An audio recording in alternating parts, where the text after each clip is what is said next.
Hi everyone and welcome to lab number 5. Lab number 5 it's about permeability. In this lab we will compute the coefficient of permeability of this specific soil, that it's a sandy soil.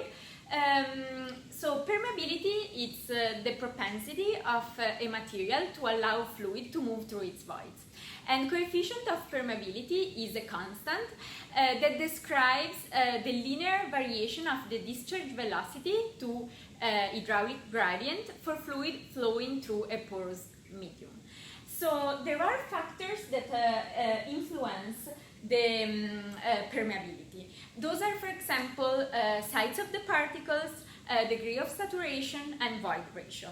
There are also other factors, for example, density and viscosity, that are affecting permeability inversely.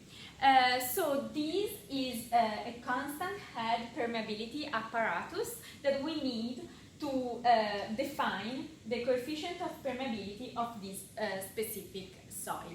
At the beginning, we need to put the soil that we want to examine inside the permeameter. This apparatus has two manometer parts that have the same distance as the diameter of the permeameter. And then when we have the soil inside, we start to saturate this soil.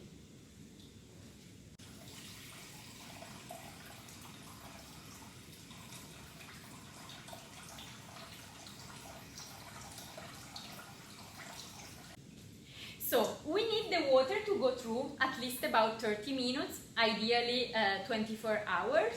After some time, we will notice that the hydraulic head will become nearly constant. At that point, we can start all the measurements. So the coefficient of permeability is equal to Q, that is the volume collected over time, multiplied by L, that is the length between the manometer ports, divided by A, that is a cross-sectional area of soil sample, H, that is the hydraulic head, and time, T. So we have the length between the manometer ports, we have the cross-sectional area of the soil sample. We just need the volumetric flow, that is Q over T, and the hydraulic head. At the beginning of the experiment, when the hydraulic head is constant, we have to read that value and report that value. After that, we want to measure the volumetric flow at that specific hydraulic head. So we start the chronometer that counts 15 seconds, and we will collect the water that go through and that go out from here.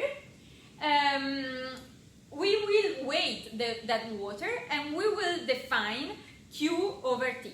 So a volumetric flow in these 15 seconds. Okay. So once the hydraulic head is constant, we can start all the measurements, and at first we want to read that value and report it, and then we start collecting water that comes from here for 15 seconds. Then we can define Q over T in these 15 seconds, and we want to repeat this measurement for 6 times to have like more points.